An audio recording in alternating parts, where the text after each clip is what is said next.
तो भगवान की जय, प्यारे कृष्ण कन्हैया लाल की जय। श्री अग्नि महापुराण अध्याय 209 दान परिभाषा विचार। श्री अग्निदेव ने कहा, हे मुनि श्रेष्ठ, अधुना मैं भोग और मोक्ष संप्रदान करने वाले दान धर्मों का वर्णन करने जा रहा हूँ। सुनो। दान के इष्ट और पूर्त दो भेद हैं। दान धर्म का आचरण करने वाला सब कुछ प्राप्त कर लेता है। बावड़ी, कुआं, तालाब, देव मंदिर, अन्न का सदावर्त तथा बगीचे आदि बनवाना पूर्त धर्म कहा गया है, जो मुक्ति संप्रदान करने वाला है। अग्निहोत्र तथा सत्य भाषण, वेदों का स्वाध्याय, अतिथि सत्कार और बलि वैश्वदेव, इनको इष्ट धर्म कहा गया है। यह स्वर्ग की प्राप्ति कराने वाला है। ग्रहण काल में, सूर्य की संक्रांति में अथवा द्वादशी आदि तिथियों में जो दान दिया जाता है वह पूर्त है, वह भी स्वर्ग संप्रदान करने वाला है। देश, काल और पात्र में दिया हुआ दान करोड़ों गुना फल देता है। सूर्य के उत्तरायण और दक्षिणायन प्रवेश के समय, पुण्यमय विषुव काल में, व्यतिपात तिथि, क्षय, युगारंभ, संक्रांति, चतुर्दशी, अष्टमी, पूर्णिमा, द्वादशी, अष्टका श्राद्ध, यज्ञ, उत्सव, विवाह, मनवंतर आरंभ, वैधृति योग, दुष्स्वप्न दर्शन, धन एवं ब्राह्मण की प्राप्ति में दान दिया जाता है, अथवा जिस दिन श्रद्धा हो उस दिन या सदैव दान दिया जा सकता है। दोनों अयन और दोनों विषुव, ये चार संक्रांतियाँ, षडशीतिमुख नाम से प्रसिद्ध चार संक्रांतियाँ तथा विष्णुपदा नाम से विख्यात चार संक्रांतियाँ, ये 12 संक्रांतियाँ ही दान के लिए श्रेष्ठतम मानी गई हैं। कन्या, मिथुन, मीन और धनु राशियों में जो सूर्य की संक्रांतियाँ होती हैं वे षडशीतिमुखा कही जाती हैं। वे 86 गुना फल देने वाली हैं। उत्तरायण और दक्षिणायन संबंधी अर्थात मकर एवं कर्क की संक्रांतियों के अतीत और अनागत अर्थात पूर्व तथा पर घटिकाएँ पुण्यदायी मानी गई हैं। कर्क संक्रांति की 30-30 घड़ी और मकर संक्रांति की 20-20 घड़ी पूर्व और पर की भी पुण्य कार्य के लिए विहित हैं। तुला और मेष की संक्रांति वर्तमान होने पर उसके पूर्वापर की 10-10 घड़ी का समय पुण्यकाल है। षडशीतिमुखा संक्रांतियों के व्यतीत होने पर 60 घड़ी का समय पुण्यकाल में ग्राह्य है। विष्णुपदा नाम से प्रसिद्ध संक्रांतियाँ उसके पूर्वापर की 16 घड़ियों का पुण्यकाल माना गया है। श्रवण, अश्विनी और धनिष्ठा को एवं आश्लेषा के मस्तक भाग अर्थात प्रथम चरण में जिस समय रविवार का योग हो, तत्पश्चात वह व्यतिपात योग कहलाता है। कार्तिक के शुक्ल पक्ष की नवमी को कृतयुग और वैशाख के शुक्ल पक्ष की तृतीया को त्रेता प्रारंभ हुआ। अधुना द्वापर युग और भाद्रपद के कृष्ण पक्ष की त्रयोदशी को कलयुग की उत्पत्ति समझनी चाहिए। मनवंतरों को प्रारंभ काल या मनवादी तिथियां इस तरह समझनी चाहिए। आश्विन के शुक्ल पक्ष की नवमी, कार्तिक की द्वादशी, माघ एवं भाद्रपद की तृतीया, फाल्गुन की अमावस्या, पौष की एकादशी, आषाढ़ की दशमी, माघ मास की सप्तमी, श्रावण के कृष्ण पक्ष की अष्टमी, आषाढ़ की पूर्णिमा, श्रावण के कृष्ण पक्ष की अष्टमी, आषाढ़ की पूर्णिमा, कार्तिक, फाल्गुन एवं ज्येष्ठ की पूर्णिमा। मार्गशीर्ष मास की पूर्णिमा के बाद जो 3 अष्टमी तिथियां आती हैं उनको 3 अष्टका कहा गया है। अष्टमी का अष्ट का नाम है। इन अष्टकाओं में दिया हुआ दान अक्षय होता है। गया, गंगा और प्रयाग, इन तीर्थों में तथा मंदिरों में किसी के बिना मांगे दिया हुआ दान श्रेष्ठतम जाने, परंतु कन्यादान के लिए यह नियम लागू नहीं है। दाता पूर्वाभिमुख होकर दान दे और लेने वाला उत्तराभिमुख होकर उसको ग्रहण करना चाहिए। दान देने वाले की आयु बढ़ती है, परंतु लेने वाले की भी आयु क्षीण नहीं होती। अपने और प्रतिगृहीता के नाम एवं गोत्र का उच्चारण करके देय वस्तु का दान किया जाता है। कन्यादान में इसकी 3 आवृत्तियाँ की जाती हैं। स्नान और पूजन करके हाथ में जल लेकर उपरोक्त संकल्प पूर्वक दान देना चाहिए। स्वर्ण, अश्व, तिल, हाथी, दासी, रथ, भूमि, गृह, कन्या और कपिला गऊ का दान, ये 10 महादान हैं। विद्या, पराक्रम, तपस्या, कन्या, यजमान और शिष्य से मिला हुआ संपूर्ण धन दान नहीं है, शुल्क रूप है। शिल्पकला से प्राप्त धन भी शुल्क ही है। ब्याज, खेती, वाणिज्य और दूसरे का उपकार करके प्राप्त किया हुआ धन, पासे, जुए, चोरी आदि प्रतिरूपक अर्थात स्वंग बनाने और साहसपूर्ण कर्म से उपार्जित किया हुआ धन तथा छल कपट से पाया हुआ धन, ये 3 तरह के धन क्रमशः सात्विक, राजस एवं तामस हैं। 3 तरह के फल देते हैं। विवाह के समय मिला हुआ, ससुराल को विदा होते समय प्रीति के निमित्त प्राप्त हुआ, पति द्वारा दिया हुआ, भाई से मिला हुआ, माता से प्राप्त हुआ तथा पिता से मिला हुआ, ये 6 तरह के धन स्त्री धन माने गए हैं। ब्राह्मण, क्षत्रिय और वैश्यों के अनुग्रह से प्राप्त हुआ धन शूद्र का होता है। गौ, गृह, शैया और स्त्री ये अनेक व्यक्तियों को नहीं दी जानी चाहिए। इनको अनेक व्यक्तियों के साझे में देना पाप है। प्रतिज्ञा करके फिर ना देने से प्रतिज्ञाकर्ता के 100 वंशों का विनाश हो जाता है। किसी भी स्थान पर उपार्जित किया हुआ पुण्य देवता, आचार्य एवं माता पिता को प्रयत्न पूर्वक समर्पित करना चाहिए। दूसरे से लाभ की इच्छा रखकर दिया हुआ धन निष्फल होता है। धर्म की सिद्धि श्रद्धा से होती है।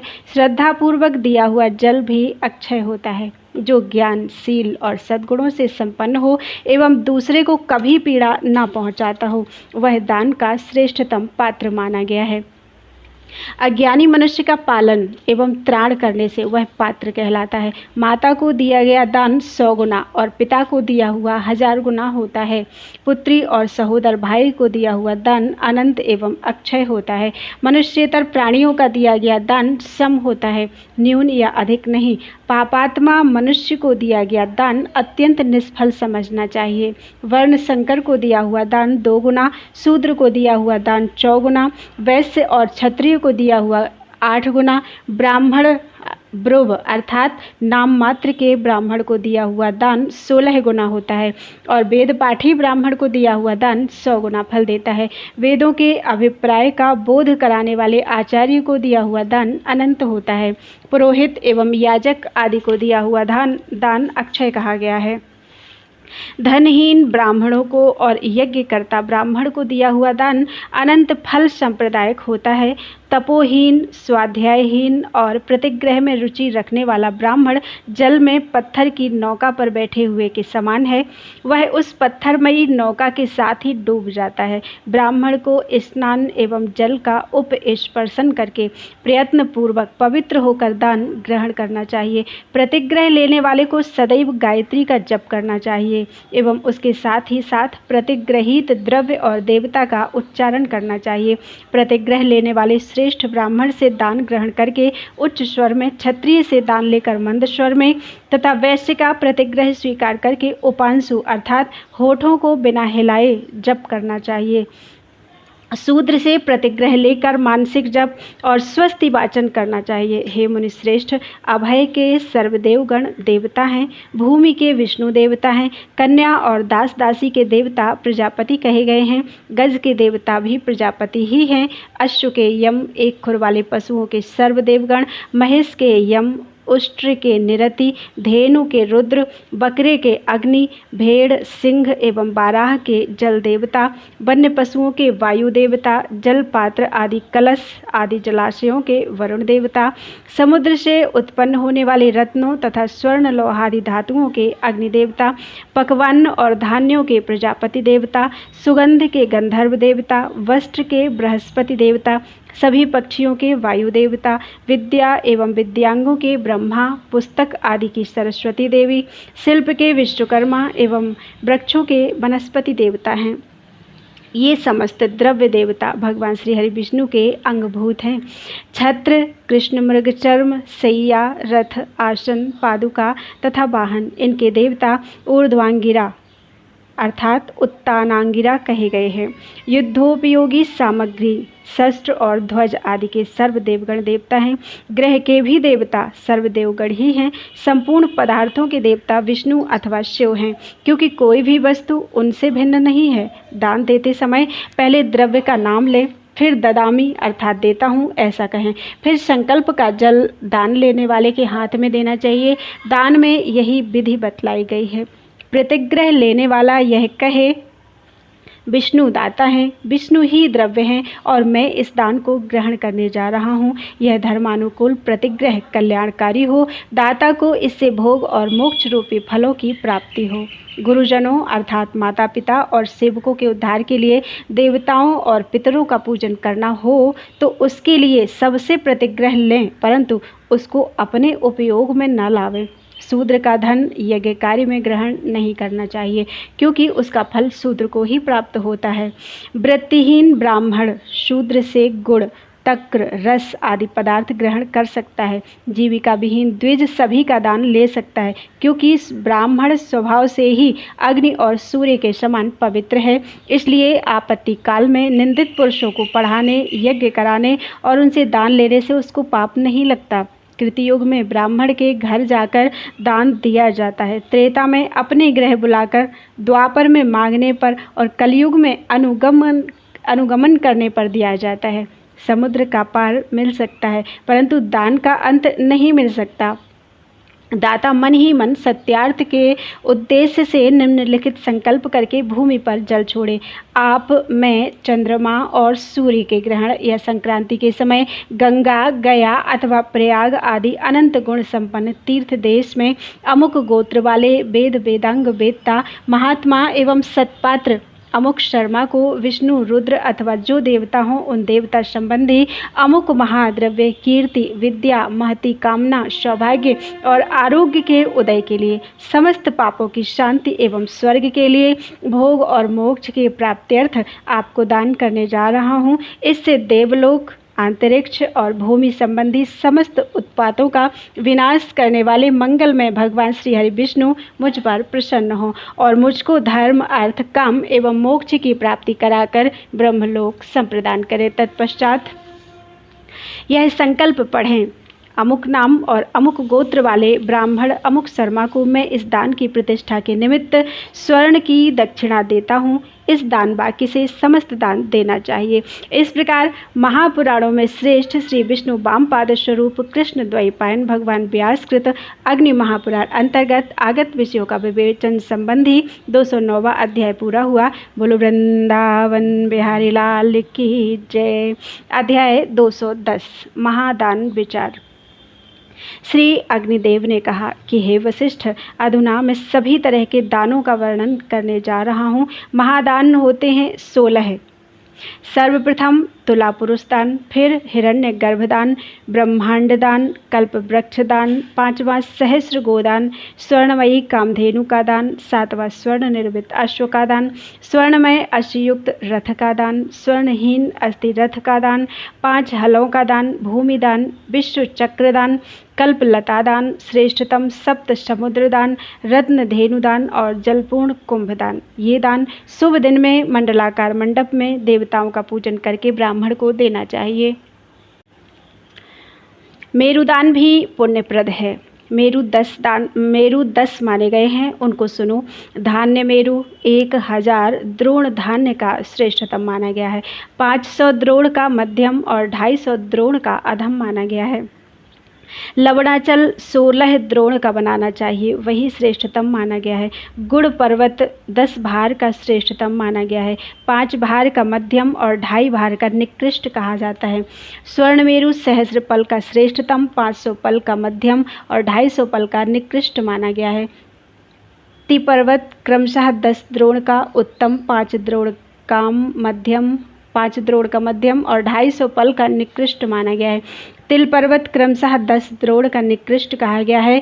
कार्पास अर्थात रुई पर्वत 20 भार का श्रेष्ठतम, 10 भार का मध्यम तथा 5 भार का निकृष्ट है। 20 घृतपूर्ण कुंभों को श्रेष्ठतम घृताचल का होता है। रजत पर्वत 10,000 पल का श्रेष्ठतम, 4 भाग का मध्यम और 2 भार का मंद माना गया है। अधुना मैं 10 धेनुओं का वर्णन करने जा रहा हूँ, जिनका दान करके मनुष्य भोग और मोक्ष को प्राप्त कर लेता है। पहली गुड़ धेनु होती है, दूसरी घृत धेनु, तीसरी तिल धेनु, चौथी जल धेनु, 5वीं क्षीर धेनु, 6ठी मधु धेनु, 7वीं शर्करा धेनु, 8वीं दधि धेनु, 9वीं रस धेनु और 10वीं गोरूपेण कल्पित कृष्णाजिन धेनु। इसके दान की विधि बतलाई जाती है कि तरल पदार्थ संबंधी धेनुओं के प्रतिनिधि रूप से घड़ों में उन पदार्थों को भरकर कुंभदान करने चाहिए और अन्य धातुओं के रूप में उन द्रव्यों की राशि का दान करना चाहिए। कृष्णाजिन धेनु के दान की विधि यह है कि गोबर से लिपी पुती भूमि पर सभी तरफ दर्भ बिछाकर उसके ऊपर 4 हाथ का कृष्ण मृग चर्म रखें। उसकी ग्रीवा पूर्व दिशा की तरफ होनी चाहिए। इस तरह गोवत्स के स्थान पर छोटे आकार का कृष्ण मृग चर्म स्थापित करना चाहिए। वत्स सहित धेनु का मुख पूर्व की तरफ और पैर उत्तर की तरफ हों। 4 भार गुड़ की गुड़धेनु सदा ही श्रेष्ठतम मानी गई है। 1 भार गुड़ का गोबर बनाएं। 2 भार की गऊ मध्यम होती है, उसके साथ आधे भार का बछड़ा होना चाहिए। 1 भार की गौ कनिष्ठ कही जाती है, इसके चतुर्थांश का वत्स इसके साथ देना चाहिए। गुड़धेनु अपने गुण संग्रह के अनुसार बना लेनी चाहिए। 5 गुंजा का 1 मासा होता है, 16 मासे का 1 स्वर्ण होता है, 4 स्वर्ण का पल और 100 पल की तुला मानी गई है। 20 तुला का 1 भार होता है एवं 4 आढ़क अर्थात 64 पल का 1 द्रोण होता है। गुड़ निर्मित धेनु और वत्स को श्वेत एवं सूक्ष्म वस्त्र से ढकना चाहिए। उसके कानों के स्थान में सीप, चरण स्थान में ईख,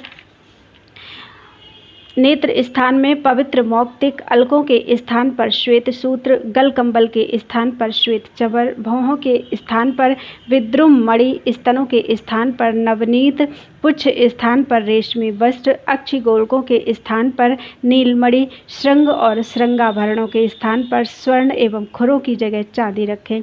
दंत स्थान पर विविध फल और नासिका स्थान पर सुगंधित द्रव्य स्थापित करना चाहिए। साथ में कांसी की कोहनी भी रखें।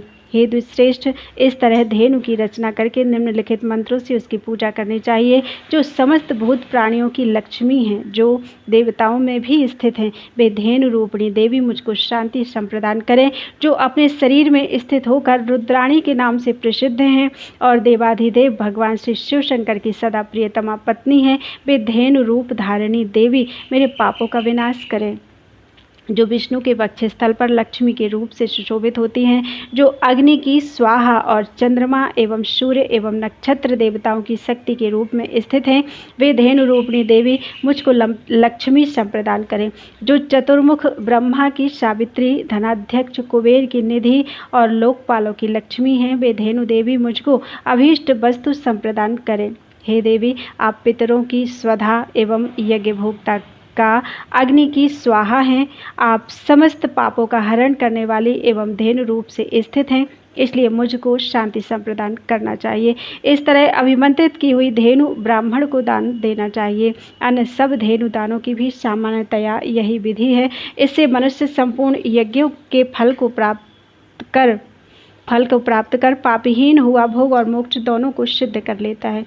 सोने के सींगों से युक्त, चांदी के खुरों वाली सीधी साधी दुधारू गऊ कांसे की दोहनी वस्त्र एवं दक्षिणा के साथ देनी चाहिए। ऐसी गौ का दान करने वाला उस गौ के शरीर में जितने रोए होते हैं उतने वर्षों तक स्वर्ग में निवास करता है। यदि कपिला गाय का दान दिया जाए तो वह 7 पीढ़ियों का उद्धार कर देती है। स्वर्णमय श्रृंगों से युक्त रजत मंडित खुरों वाली कपिला गऊ को कांसे के दोहन पत्र और यथाशक्ति दक्षिणा के साथ दान करके मनुष्य भोग और मोक्ष प्राप्त कर लेता है। उभयतोमुखी गौ का दान करके दाता बछड़े सहित गौ के शरीर में जितने रोए होते हैं उतने युगों तक स्वर्ग में जाकर सुख भोगता है। उभयतोमुखी गौ का भी दान उपरोक्त विधि से ही करना चाहिए। मरणासन्न मनुष्य को भी उपरोक्त विधि से ही बछड़े सहित गौ का दान करना चाहिए और यह संकल्प करना चाहिए कि अत्यंत भयंकर यमलोक के प्रवेश द्वारा तप्त जल से युक्त वैतरणी नदी प्रवाहित होती है, उसको पार करने के लिए मैं इस कृष्ण वर्णा वैतरणी गौ का दान करने जा रहा हूँ। इस प्रकार महापुराणों में श्रेष्ठ श्री विष्णु वामपाद स्वरूप कृष्ण द्वैपायन भगवान व्यासकृत अग्नि महापुराण अंतर्गत आगत विषयों का विवेचन संबंधी 210वां अध्याय पूरा हुआ। बोलो वृंदावन बिहारी लाल की जय।